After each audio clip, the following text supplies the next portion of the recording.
আর যেই না জিতে গেছে পঞ্চ পাণ্ডবের মধ্যে যিনি বলেন তৃতীয় পাণ্ডব, তৃতীয় পাণ্ডব তার নাম কি? অর্জুন। এখন যুদ্ধ যখন হয়ে গেছে তখন অর্জুন মনে মনে চিন্তা করলেন যে যুদ্ধ করেছি আমার অনেক পাপ হয়েছে, এই পাপটাকে মোচন করতে যাই, কেননা যুদ্ধে অনেক আত্মীয় স্বজন ছিল, অনেক আত্মীয় স্বজনদেরকে আমি মেরেছি, আমার অনেক পাপ হয়েছে, আমার এই পাপটাকে একটু মোচন করতে চাই। তাহলে পাপ মোচন হয় কি করলে? হ্যাঁ, আমরা অনেকে জানি যে গঙ্গা স্নান করলে সকল পাপ থেকে মুক্তি পাওয়া যায়। অর্জুন মনে মনে চিন্তা করলেন যে আমি এত পাপ করেছি, আমার এই পাপটাকে মোচন করতে গেলে আমাকে একটু গঙ্গা স্নান করতে হবে। তা অর্জুন কি করছে? তার পাপটাকে মোচন করবার জন্য অর্জুন যাচ্ছেন কোথায় না? গঙ্গা স্নান করতে। আরে বাবা, আপনি সারা জীবন পাপ করলেন আর একটা গঙ্গায় ডুব দিলেন, আর গঙ্গা আপনার পাপ নিয়ে নেবে, তাহলে আপনি কি করবেন? আপনার সাজাটা কি করে হবে? হ্যাঁ, মা কি এতই দয়াবান? বলে হ্যাঁ, আপনি পাপ করেছেন, গঙ্গার জলে স্নান করলে আপনার পাপ মুক্তি হবে, কিন্তু কখন? আপনি যখন গঙ্গায় ডুব দিবেন, ওই ডুব দিবেন যতক্ষণ সময়, ওই ততক্ষণ সময় পাপ মা গঙ্গা নেবে। আবার যখন ডুব দিয়ে আপনি উপরে উঠবেন, আপনার পাপ আপনার কাছে চলে আসবে। এবারে অর্জুন শুনেছে যে গঙ্গায় স্নান করলে পাপ থেকে মুক্তি পাওয়া যায়, তাই পাপ থেকে মুক্তি পাওয়ার জন্য অর্জুন যাচ্ছেন। অর্জুন কৃষ্ণকে ডেকে বললেন যে সখা, আমি তো যুদ্ধ করেছি, এই যুদ্ধ করতে গিয়ে আমি অনেক আত্মীয় স্বজনদের মেরেছি, অনেক ভাই, অনেক কাকা, অনেক জেঠু, অনেক জনকে মেরেছি। এই যুদ্ধ করতে গিয়ে আমার যে পাপ হয়েছে, আমি এই পাপটাকে মোচন করতে চাই। কৃষ্ণ বললেন খুব ভালো কথা, তো তুমি কি করে মোচন করতে চাও? বলে গঙ্গায় স্নান করলে তো পাপ মুক্তি পাওয়া যায়, তাই আমি গঙ্গায় স্নান করতে যাচ্ছি পাপটা মুক্তি করবার জন্য। আর অর্জুন যেই না গঙ্গা স্নান করতে যাচ্ছেন, ভগবান শ্রীকৃষ্ণ একটু হাসলেন, মৃদু মৃদু হেসে বললেন, বলে মূর্খ, আমি তোর কাছে আছি, আমি তোদের পাশে আছি, অথচ তুই আমাকে চিনতে পারলি না। দেখেছেন, আমরা ভগবানকে তাড়াতাড়ি ভুলে যাই কেমন করে। আমাদের যদি কোনো বিপদ হয় তখন কি করি? ভগবানকে ডাকছি, তার উপরে মনে মনে চিন্তা করি যে কোথায় গেলে কি হবে, আমরা কোন কাকে ডাকা যাবে। ভগবানের প্রতি আমাদের বিশ্বাস নাই, ভক্তি নাই, এই জন্য আজকে আমাদের এমন অবস্থা। অর্জুন যখন বললেন যে আমি গঙ্গা স্নান করে আমার পাপটাকে মোচন করতে চাই, তাই অর্জুন যখন গঙ্গা স্নান করতে গেছি বাবা, তখন ভগবান মনে মনে চিন্তা করলেন, অর্জুন তুমি যখন আমাকে চিনতে পারলে না, তাহলে তোমাকে তো একটা পরীক্ষা করতে হয়, তোমাকে একটা উচিত শিক্ষা আমার দিতেই হবে।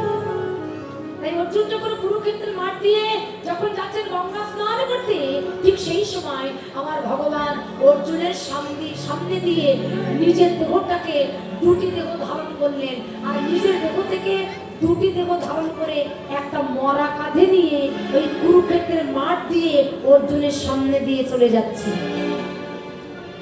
মরা কাঁধে নিয়ে যখন যাচ্ছে, তখন একজনকে আরেকজনকে ডেকে বলছে, দেখ ভাই, এই মরা পোড়াতে গেলে তো আগুনের প্রয়োজন হয়, তা আগুন তো নিয়ে আসেনি, একটা কাজ কর, তুই এই মরার কাছে থাক, আমি আগুন নিয়ে আসি। ও বলছে, না বাবা, এই মরার কাছে আমি একা একা থাকতে পারবো না। বলে চলো আমরা দুজনাই চলে যাই। এবার মরাটা ফেলে রেখে দুজনাই চলে গেলেন। আর যেই না দুজনা চলে গেছে, ঠিক এটা কিন্তু অর্জুনকে শিক্ষা দেওয়ার জন্য ভগবান করছে। ঠিক এমন সময় একটা শৃগাল এসে ওই মরার মাথা থেকে পা পর্যন্ত শুকিয়ে নাক শীতকাতে চলে যাচ্ছে। তখন আর একটা শৃগাল পিছন থেকে ডেকে বলেছে, কিরে বন্ধু, এত সুন্দর মূল্যবান বস্তু খেলি না? বলে কি করে খাবো, ওরে পা থেকে মাথা পর্যন্ত শুকিয়ে দেখেছি, সব জায়গায় মূর্খ, কোনো জায়গায় খাওয়ার মতো না। বলে পা থেকে মাথা পর্যন্ত শুকিয়ে দেখেছি, সব জায়গায় মূর্খ, আর কোনো জায়গায় খাওয়ার মতো নয়। বলে কেন? বলে বন্ধু, এই পাটা খেলি না কেন? বলে পাটা কি করে খাবো?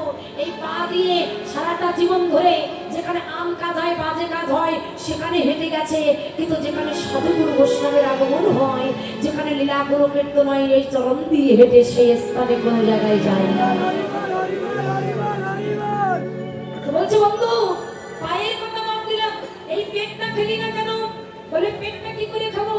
সারাটা জীবন ধরে এই পেটের মধ্যে অখাদ্য কুখাদ্য সেবা করেছে, কোনোদিন রাধা গোবিন্দর অমৃত প্রসাদের পেটের ভিতরে ঢোকে না।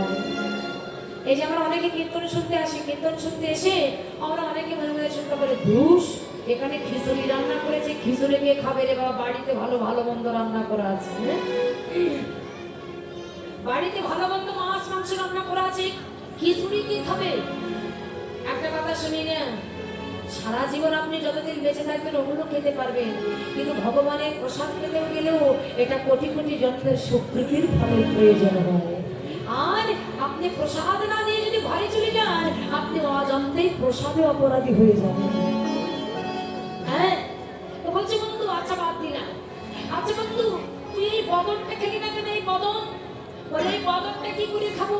এই বদনে দিয়ে সারাটা জীবন ধরে আম কথা কুকথা বলেছে, কোনোদিন মধুমাখা কৃষ্ণ কথা ওর বদনে বলে না।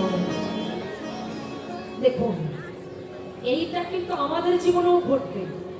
আচ্ছা বন্ধু তুই এই হাত দুটি খেলি না কেন? বলে হাত দুটি কি করে খাবো? এই হাতে দিয়ে অসৎ কর্ম করে টাকা পয়সা ইনকাম করেছে, কিন্তু কোনোদিন সাধুগুরু বৈষ্ণবের চরণ ধুলি নিয়ে ওর হাত দিয়ে নিয়ে সর্ব অঙ্গে কোনোদিন স্পর্শ করে না। কোনোদিন বৈষ্ণবের চরণ ধুলি নিয়ে ওর সর্ব অঙ্গে কখনো কোনোদিনও মাখে নাই, কোনোদিন বৈষ্ণবের চরণ ধুলি স্পর্শ করে না।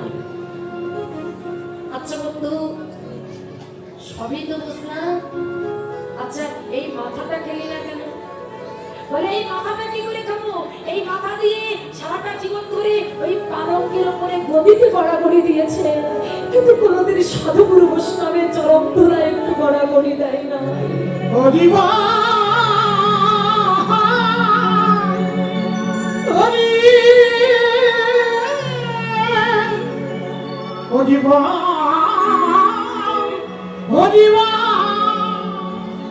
বলছে পালঙ্কের উপরে গদিতে গড়াগড়ি দিয়েছে, কিন্তু সাধুগুরু বৈষ্ণবের চরণের পরে কোনোদিনের মাথাটা কোনোদিন নিচু করে না।